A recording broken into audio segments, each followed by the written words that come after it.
messieurs, grand merci à nos millions de partenaires, grand merci à tout un chacun.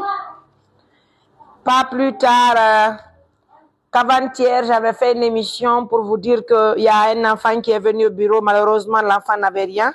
Et la preuve en est que, selon la mère, et elle ne sait pas où se trouve aujourd'hui le père de son enfant, une chose qui est très compliquée d'ailleurs, parce que c'est inné chez les hommes, et mettre enceinte les femmes et les abandonner aussi l'enfant, c'est très compliqué. Donc, elle était déjà dans un endroit très éloigné de Mamoun, notamment là où travaillent les Chinois actuellement. Je ne sais même pas comment j'ai oublié. C'est à Kabadunki. Alors, regardez voir l'enfant. Depuis que nous avons habillé cet enfant jusqu'à présent, l'enfant n'a pas d'autres habits. Très rapidement, vu que j'ai publié la vidéo, parce que ce jour, je n'avais pas informé que c'était l'enfant de la grande sœur de Fatou. Que cela ne tienne. L'enfant n'a rien fait à quelqu'un. L'enfant est innocent. Raison pour laquelle assistance alimentaire d'urgence ne va pas abandonner cet enfant, ne va pas en tout cas lâcher cet enfant. Ce qui est important, c'est de faire comprendre à nos partenaires que cette vidéo que nous avons publiée il y a de cela 3 jours, c'est cet enfant, c'est sa mère qui est là, c'est sa maman qui est là, c'est la grande sœur de Fatou. Merci à toutes les dames qui nous ont soutenus. Je veux nommer notre tante Ramatoulaye. Ce n'est pas sa première fois. Elle est basée aux États-Unis d'Amérique. Sister Aïssatou Amérique. Noël Taniyo Moya. Tante Fatmata Amérique Kadi. Elle n'a pas de waltiken fiso de Ipigi. Et Sister Sarata Wontil France. Kanyu my Sister Aminata Amérique. Kobe woni ko hawtiti joni de juude fi hebugo Ipigi yotondo.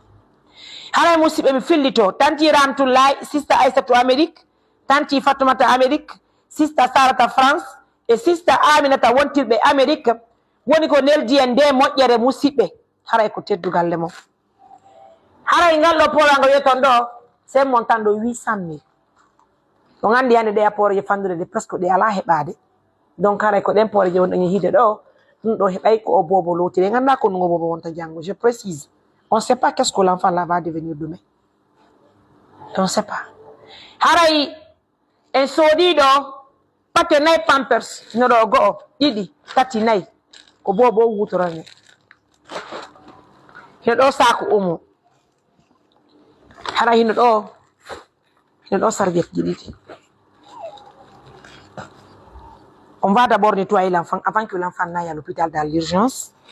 Parce que bobo c'est la bobo ngila bobo njaka heba bobo ngila hay ko to gila hekkiti hanki jaka bobo ngala muynude joni bobo ngala bira wala ko muyna endi din bobo ngala muyinde tanko ti endi din ko buti kono sungude nene bobo musibe hara e so di do kadi cionci no do foko cionci bobo ni do foko e di do cionci kadi fap dido ko Belgique di iwri ido ko partenaire jomi wonti be Belgique addano en cionci di friperiji wadden do ley ndo foko bobo sotana ko teddu galle mo haray lannali usibe haray ko andinti ngollon pigi dindi welaafi se migi ko fe'inden e fe jaaja Fatou en kippata be aduna kono hidon andi mojobere men den no holli wonde makala ko woni urgent ko e wallir fi Allah woti annabijo haray ko watta ngollon don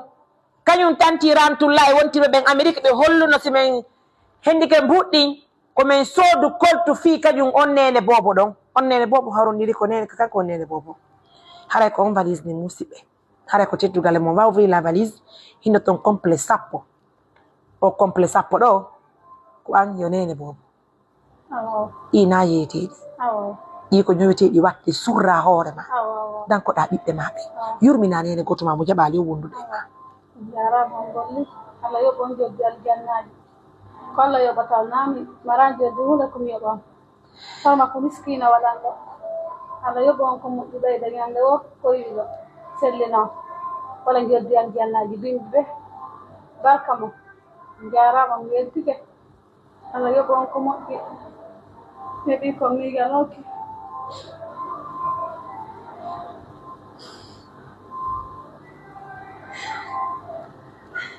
Ouvre-moi la valise. Dieu tu es beau, chérie. Dieu te bon, main. Venez m'envoyer l'enfant là, pardon, à l'hôpital.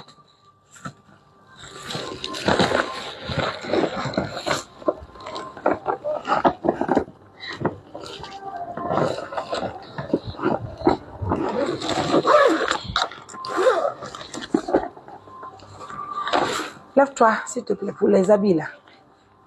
Hindogo. Didi. Tati. Nai. Dui. Diego. Tati Jene. Sap. Hindo complet sap. Hare musibe. Ko woni nyanta o urgent on ni ko fi nyamete bobo parce que bobo ngala jabude munude. Pour moi Harry j'avais priorisé l'allaitement maternel parce que de loi de promotion allaitement maternel do endi din no moƴƴani bobo bayna siwtabe ni buri o papo e ko nandi e muydira kono bay bobo ngala jabude munude few dans l'urgence d'abord on va envoyer l'enfant à l'hôpital. Tout ce que les médecins vont nous conseiller on va vous faire les retours pour vous le dire. Ce qui est urgent c'est de sauver d'abord l'enfant. Je vous le réitère, c'est de sauver d'abord l'enfant mesdames messieurs. C'est pas de ma faute hein, et la faute aussi je crois pas si ça vient d'elle. Parce que ce que Dieu a prévu pour toi, tôt ou tard, ça va t'arriver. Mais nous prions Dieu. Nous prions Dieu, le Tout-Puissant Allah, que Dieu puisse unir les deux sœurs-là. Ça fait plaisir, ça me fera plaisir de les voir toujours unis. Pour l'instant, on va sauver la vie de cet enfant. Et puis, c'est vraiment compliqué avec aujourd'hui. Parce que son mari est parti, ça fait combien de temps? Son mari est parti l'abandonner. Aujourd'hui, comment on a besoin de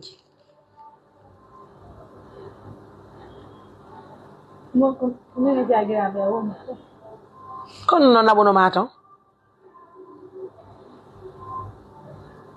mi ton to alla debrial ton sera ye gol alla ye ton sukkat cigarette duma sir oris.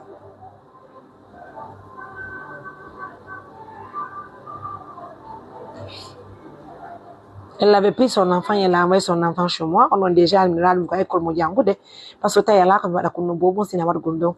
Alhamdulillah et tal mi joni mo kadi teli o yaade on joni kuno jiwo tibi piambe mo wonde bi piambe mo wonde bi makko o nyana do. Vous voyez ça?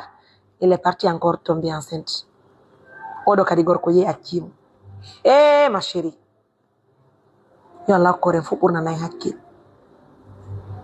Ko mun jangol watta ko wowi do. Mun ñora fi Allah woti annabijo. En tout cas, grand merci. On va vous revenir. Pour l'instant, on envoie d'abord l'enfant à l'hôpital. Au revoir.